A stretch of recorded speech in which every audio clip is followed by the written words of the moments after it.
মাদ্রাসা student, college student সবাই মিলে আমরা কোনো দলভিত্তিক নয়, সবাই একসাথে আমরা উদ্যোগ নিচ্ছি আস্তে আস্তে। আমাদের এটা আজকের কর্মসূচি, আমরা সকাল 8টা থেকে এই উদ্যোগটা নিয়েছি। আমরা এই কাজটা শেষ করছি, আরও আমাদের বিভিন্ন কাজ চলতেছে। আমাদের পরবর্তী টার্গেট হচ্ছে আমরা এটাকে আরও সুন্দর করব। লাইটিং হতে নিয়ে আমাদের এই যেই ফিলারগুলো দেখা যাচ্ছে, এই ফিলারগুলো আমরা রং করা হতে নিয়ে সব কিছু আমরা নতুনভাবে সাজাবো, এই উদ্যোগগুলো আমরা নিচ্ছি। তাই আপনাদের সকলের কাছে আমাদের অনুরোধ থাকবে, আপনারা যার যার এলাকায় সবাই আমাদেরকে ফাইন্যান্সিয়ালি, মানসিক, শারীরিক সব দিক দিয়ে আমাদেরকে আপনারা হেল্প করার চেষ্টা করবেন এবং আমাদেরকে দিক নির্দেশনা দেবেন। আমাদের ছাত্র ভাইদের যারা সিনিয়র রয়েছেন তারা নিজ নিজ উদ্যোগে এটা, হ্যাঁ আমরা সকলেই আমাদের বিশেষ করে হ্যাঁ সবাই নিজ উদ্যোগে, আমাদের বিশেষ করে আমাদের আরও আছে উদ্যোক্তারা আছে আমাদের।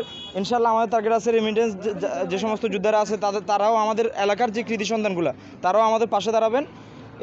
এতে করে আমরা পুরো রামগড়টাকে সুন্দর করে সাজাতে পারবো। যেহেতু এটা আজকে অনেক দিনের দীর্ঘ প্রায় 10-15 বছর ধরে এটা এভাবেই পরিত্যক্ত অবস্থায় রয়েছে।